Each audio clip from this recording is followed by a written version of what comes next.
নমস্কাৰ, গণদা মিউজিক ষ্টুডিঅ'লৈ স্বাগতম। আজি আমি এটা ৰেচিপি লৈ আহিছোঁ কলফুলৰ আৰু কলফুলৰ পকৰা। এই পকৰা কেনেকৈ বনাওঁ চাওঁ আহকচোন। কলফুলৰ পকৰা বনাবলৈ হ'লে আমাক কি কি লাগিব, আমি এতিয়া পকৰাখিনি বনাবলৈ এতিয়া ইয়াতে কুটি লৈছোঁ জলকীয়া, পিঁয়াজ আৰু সৰু সৰুকৈ আদা দিছোঁ। দি এই কলফুলটো কাটি লৈছোঁ। কলফুলটো সকলোৱে চিনি পায়। কলফুলটো সৰু সৰুকৈ কাটি লৈছোঁ, লৈ ইয়াতে মিক্স কৰি দিছোঁ। ইয়াতে দিছোঁ বেচন দিছোঁ। কলফুলৰ পৰিমাণ হিচাপে বেচনটো লাগিব। বেচন দিছোঁ, নিমখ দিছোঁ, এইটো পৰিমাণ হিচাপে লাগিব। অকণমান হালধি দিছোঁ, অকণমান জিৰা গুড়ি, এনেকৈ দি অকণমান পানীৰে আমি এইটো পকৰাটো মিক্স কৰি ল'ম।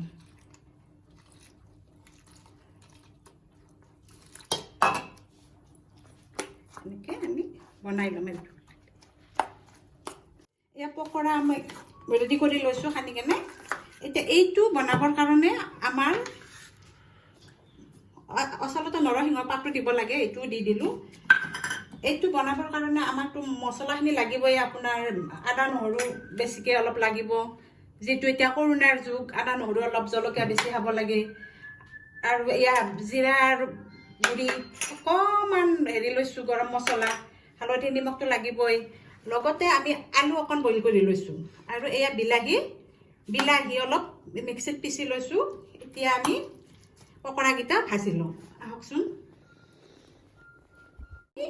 গেছত তেলটো দি গৰম কৰি লৈছোঁ আৰু ইয়াত পকৰা আমি আৰম্ভ কৰিছোঁ ধুনীয়াকৈ।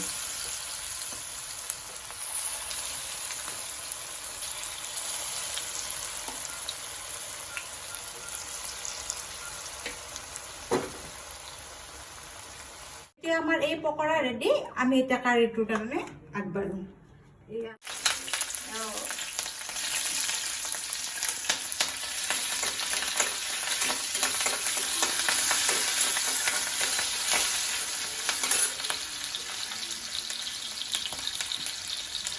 হালধিটো দিছোঁ অলপ, আগতে দিলে হালধি গোন্ধটো নোলায়।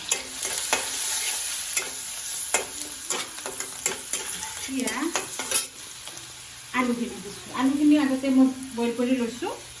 এতিয়া আলুখিনি ফ্ৰাই কৰি লওঁ।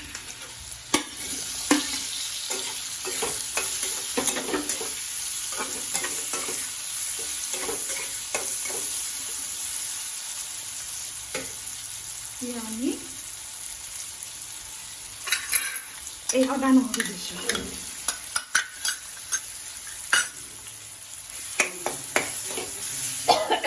ইমান ধুনীয়া গোন্ধাইছে।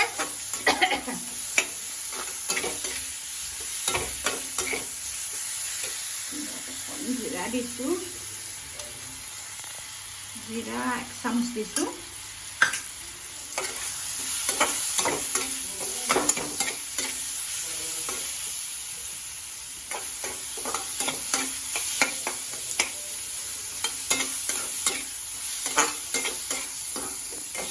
ভাজিব লাগিব আৰু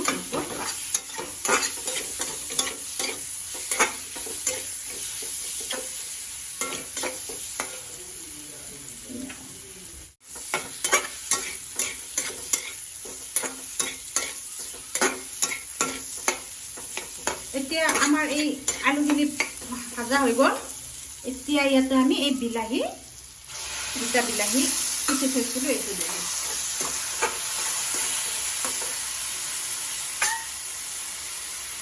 ইয়াতে বেছি পানী দিব নালাগে, যিহেতু আমাৰ এইটো চব্জি টাইপ হৈ গ'ল।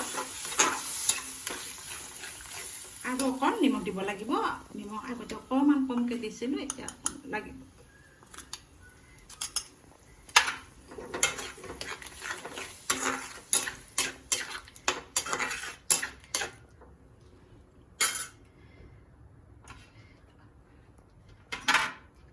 এতিয়া আমি পকৰাকেইটা ইয়াতে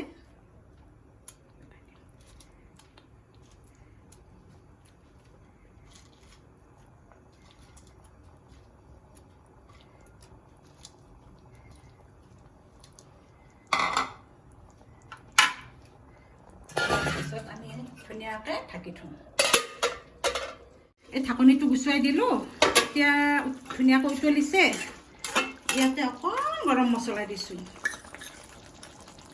অকণমান দিছোঁ আধা চামুচ গৰম মছলা ইমান ধুনীয়া কালাৰ উঠিছে